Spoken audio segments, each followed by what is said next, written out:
Bonjour à tous les amis, c'est Bilignac.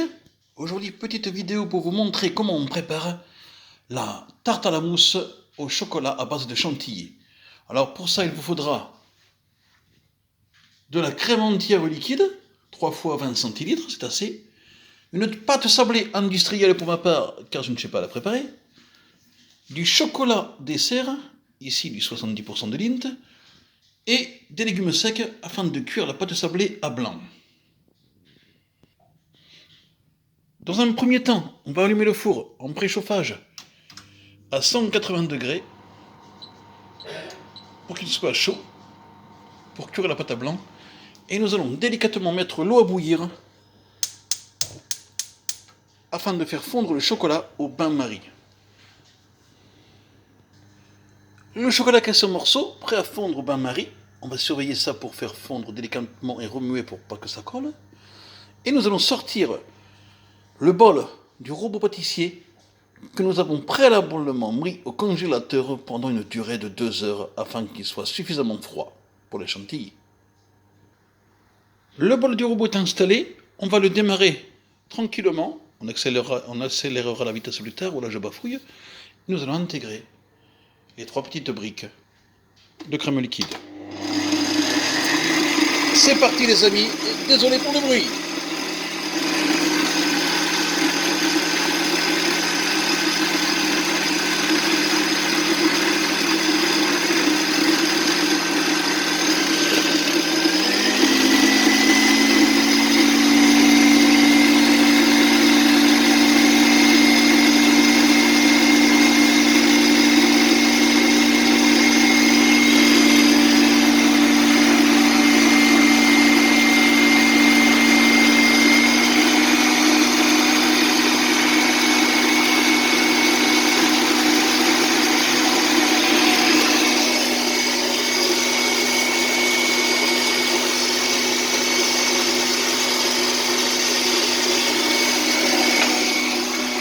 Et on va surveiller délicatement la chantilly au fur et à mesure.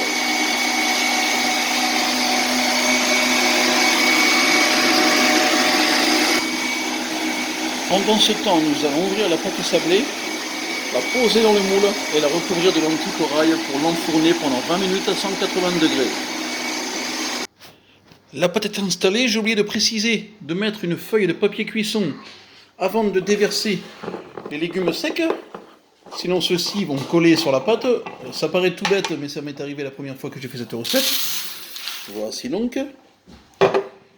On étale bien sur toute la surface, délicatement. Et nous allons enfourner. Four est chaud à 180 degrés pour une durée de... je mets entre 20 et 25 minutes. Alors on ne s'embête pas, on va mettre 23 minutes.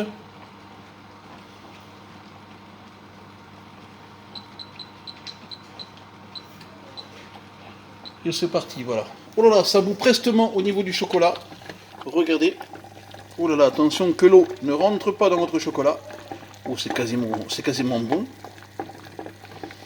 C'est parfait, regardez-moi ça, c'est très joli. Ça donne envie.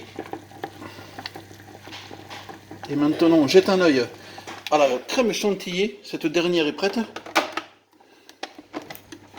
Regardez-moi ça. Regardez-moi ça, si ça, elle est belle, elle est onctueuse, elle est savoureuse. Oh là là là, là, magistrale, magnifique.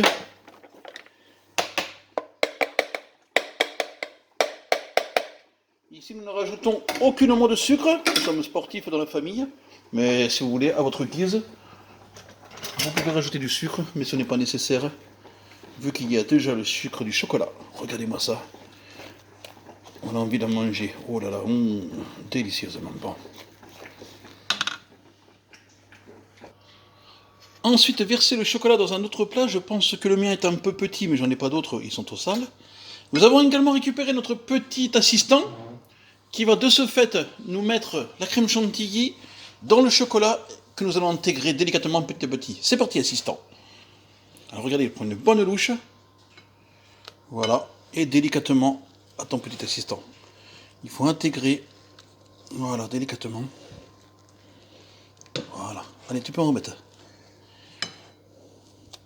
Voilà, et ainsi de suite, jusqu'à la fin du bol de crème chantilly.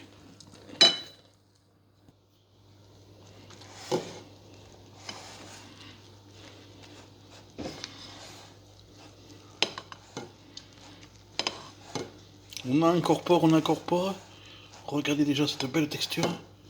Nous avons presque fini le plat de chantilly. Voilà, on se voit après les amis. Voici donc le résultat. Regardez, tout est bien intégré dans la mousse. Alors maintenant, il faut une personne dévouée pour goûter. Petit assistant, es-tu prêt? Oui. Allez, vas-y. Goûte-nous donc la mousse au chocolat. Okay. Oh, dis donc, c'est une cuillère de bébé que tu as pris. Oui. Attends, cuillère au propre. Et on recommence. Pourquoi t'as dit? Voilà l'ami, voilà l'ami. Voilà. Prends une bonne cuillère. Doucement, voilà. Et maintenant, dégustation. Alors, qu'en penses-tu? C'est bon. C'est bon, alors c'est approuvé par le petit testeur. Reste plus qu'à attendre que la pâte soit cuite, puis la laisser refroidir et nous étalerons ça dessus. A tout à l'heure les amis. Alors les amis, reste plus qu'à étaler ça sur la pâte comme je l'ai dit. Nous vous montrerons le résultat final tout à l'heure, lorsque la pâte sera cuite et refroidie, car il reste encore 10 minutes de cuisson, plus au moins 5 à 10 minutes pour la laisser refroidir sur le bord de la fenêtre. Je vous montre le résultat tout à l'heure. Merci les amis, j'espère que cette recette vous a plu.